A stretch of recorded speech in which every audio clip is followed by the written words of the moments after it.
All right. Agent of Doubt here, still stuffed up, still have a headache, still world's worst SJW, still slamming my emotional support coffee. Yeah, and still tracking BlueAnon. The latest bit of hopium that BlueAnon adherents have latched onto appears to be Department of Justice Manual 9-85-000, but especially 9-85.300. And that is the spot where it says that the Department of Justice should not interfere with an election before it is certified. Because they don't want to actually interfere with people's real beliefs, that they could have had, their genuine votes. And so they're not allowed to step in until after an election is over. Which, if they were going to set a trap for the president in this conspiracy theory, then that would give them 2 weeks to prevent the president from taking office. If they have to wait for the certification on January 6th, and then they have 2 weeks to do something before January 20th when he's sworn in. I'm like, we just had 4 years of him not getting any sort of justice for inciting an insurrection. And I don't believe the Department of Justice can do anything in 2 weeks' time. So the hopium that they are glomming onto with Department of Justice Manual 9-85.300, it's a very, very thin thread. It just, why would anyone have any belief that the wheels of justice could move that fast? But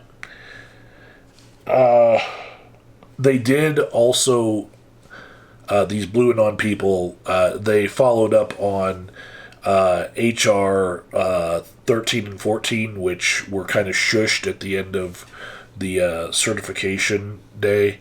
And those were standard fare as far as just appointing people to different positions within Congress, and nothing important at all as far as BlueAnon conspiracy theories go. And so it just took a while for some clerk to enter in the stuff onto the website so that we could see it on congress.gov. So that bit of hopium has died. A bunch of BlueAnon people have noticed that people like Hakeem Jeffries and Cory Booker and a few others have been publicly stating on the night of January 6th and through January 7th that the Democratic Party will not be challenging the results of the election. They're solidly, full-chested stating that they will not be challenging anything. So that's also killing a lot of their hopium. So they are really glomming onto this Department of Justice Manual line that the Department of Justice couldn't do anything until it was certified. Okay. So, outside of BlueAnon, I have a different bit of proof that Donald Trump, yes, in fact, will be winning this election, because the payout for my Robinhood bet that I already posted videos on in November. It has come to fruition where my settlement price is $0, and the settlement time was January 7th at 2:02 p.m. as the contract said it would happen on that day. And so everybody who bet on yes Trump or yes Harris for the commodities that is basically betting on who will win. We have our payouts, and see if Robinhood, this financial powerhouse that they are, with millions of dollars at stake, if they're willing to call this election and say, you know what, nothing funny happened, and the certification happened, that's when we wrote the contracts for, it was certified for Trump, so now pay him out. If they can do that, then that, to me, says, yeah, there's a company with a lot of money at stake that is saying, yeah, this election is over, right? And so, I was pretty much convinced by the news that the night of the election, but I saw the vote tallies in some of the swing states. I saw, the certification on the 6th. Like, to me, I'm pretty convinced that, this is going to happen. And buckle up, we're going for a ride. But the BlueAnon people, they still hold out hope, and they still mirror the QAnon people. And so I still watch just to see, what is the point that hopium maybe dies? And will it persist after the 20th when the inauguration happens? I don't know. Some of them are still planning on some date in March that would also have to do with, legal time frames with the Department of Justice. But I think that less and less people are convinced that there is any hope for Kamala Harris's candidacy, and also just the Democratic Party in general, because it looks like a giant swing towards the Republican Party, and for at least 2 years, this is going to be all Trump all the way. The only thing that could affect a Trump presidency at this point, in my mind, would be too much McDonald's. And that being the thing that takes him out, because, McDonald's, in this case, has more power than the Democratic Party to affect that change.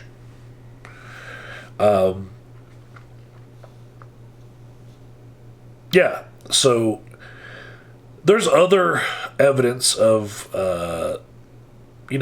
giant corporations that are obeying in advance that should let everybody know that, no, don't latch onto this hopium, these false beliefs. Get in line with what's going to happen in the future. And one of them, happening on the 7th yesterday, was Mark Zuckerberg making a video that was totally him bending over and taking it for Trump, and saying that his entire Facebook and Meta companies were going to, reflect the values of Trump, basically, and stop fact-checking and become more like Elon Musk's X. And this is a classic example of obeying in advance, right?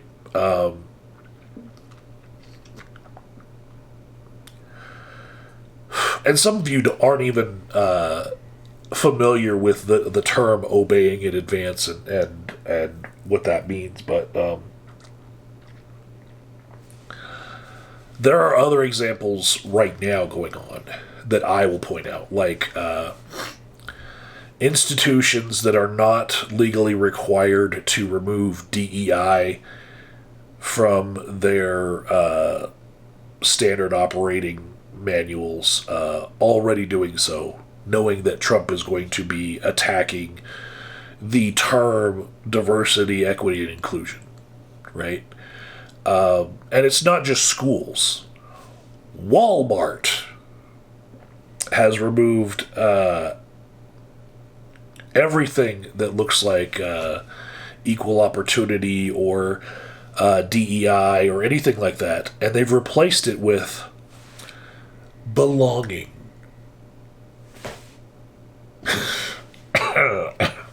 Well, at least they've put something in place that could basically be helpful to people who need it.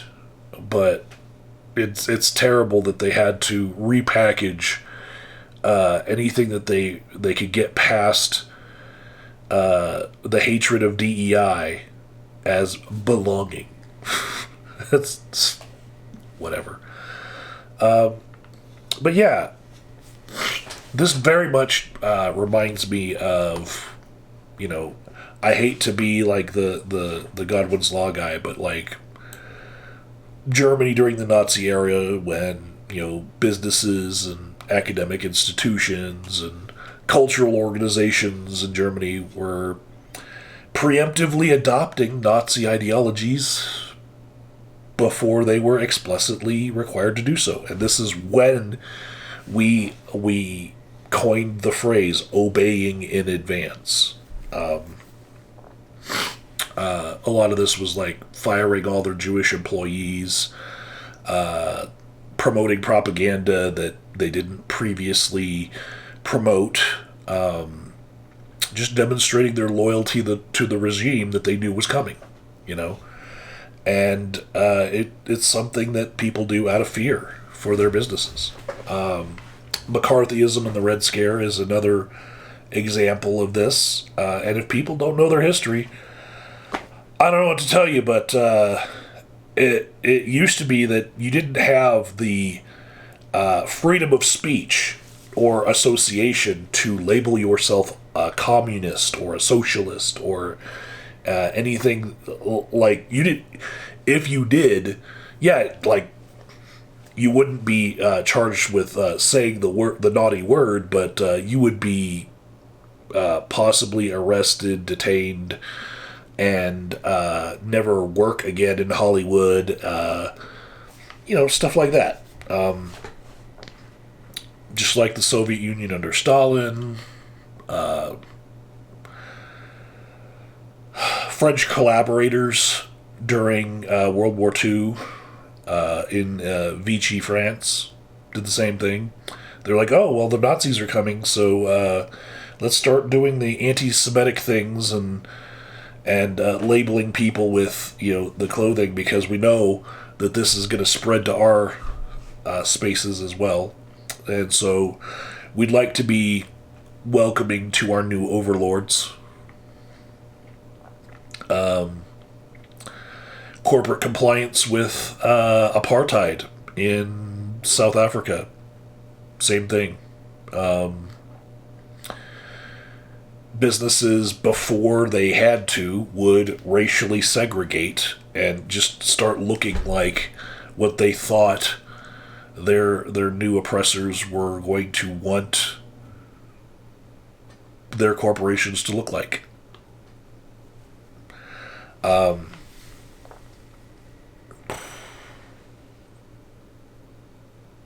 Yeah. And, I see it in what Americans would normally consider the enemy of, media companies under Russia or, in Turkey under Erdogan. But, that's like state-sponsored media companies that, they have a much tighter reign of things. It's like the government is the media in those places. But over here in America, the current example, like the biggest one would be Morning Joe going ahead and the hosts of it going and visiting with Trump, basically apologizing and saying, yeah, in the future, I think we're going to be a lot easier on you. And doing so just so that they can either get better media access, like in the press room, or just not be clamped down on when Trump goes on his revenge tour. Which, buckle up, it's coming. Retaliation looks like it's, if you're going to take him at his word, retaliation is on the menu. So, yeah. I'll end this by just responding to, I have a comment from Thulean Urukai, where he said some things like, telling you, bud, you need to read that Amendment 14 for yourself. It does not preclude a president. It only applies to congressionally appointed positions, and Congress does not create the presidency. Actually, Supreme Court disagreed with you in Anderson v. Griswold, which was the latest case that I paid attention to with this, but me being in Colorado, and Griswold being our Secretary of State, and, us being on the spearhead of trying to remove Trump from the ballot, as well as other states. But basically the Supreme Court said that states cannot do this for federal positions. It has to be Congress. So, he also said, just because you scream insurrection doesn't make it so.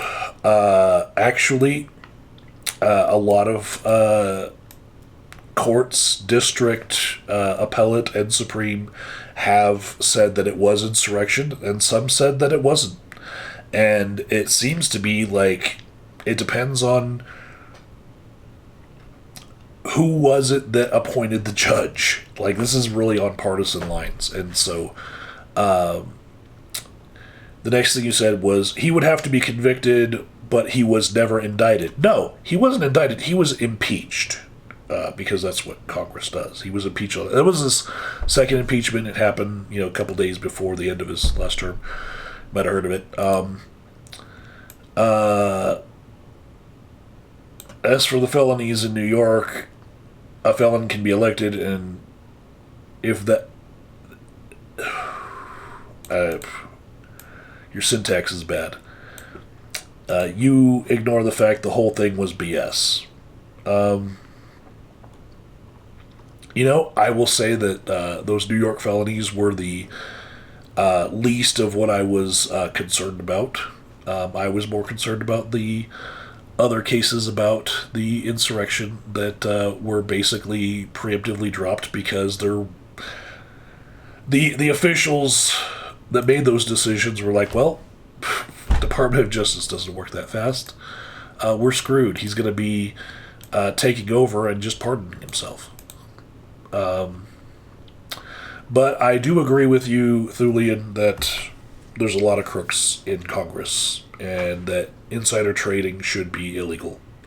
And I liked that that act that was actually named after Nancy Pelosi, the Pelosi Act, where they made an acronym out of her name, which would basically keep people in Congress from being able to do insider trading, or like trading stocks at all while they're in office. So I like that idea. So, but you had the longest comment on my last video, and the most to converse about. I'll leave a link in the description box for you, Thulean. That's just about all of the different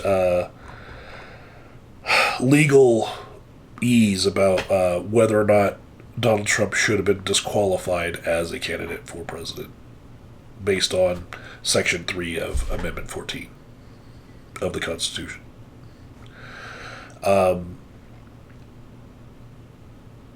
Yeah. I think that's it for today. I'm starting to get a little bit more stuffed up. And,